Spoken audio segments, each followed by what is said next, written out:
মরণটা যদি বদকারের ভিতরে হয়, বদকার অবস্থা হয়, তাহলে আমার আপনার কি হালত হবে?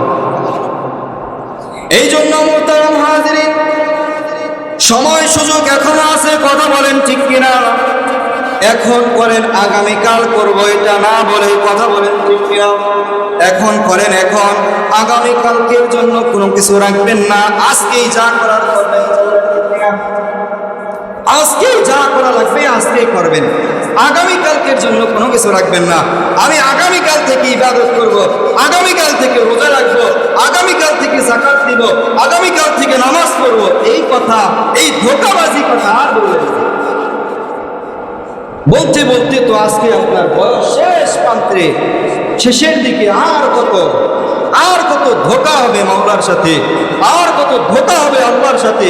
ওই আল্লাহ নাফরমান বান্দার জানটা এমন ভাবে কবজ করবে, যে হাদিসের ভিতরে আসে, রাসূলুল্লাহ সাল্লাল্লাহু আলাইহি সাল্লাম বলেন যে একটা তাজা ছাগল বকরি, তার শরীর থেকে চামড়া যেইভাবে খসানো হয়, তার থেকে একজন বদকার এর জান কবজের মৃত্যুটা কঠিন হবে।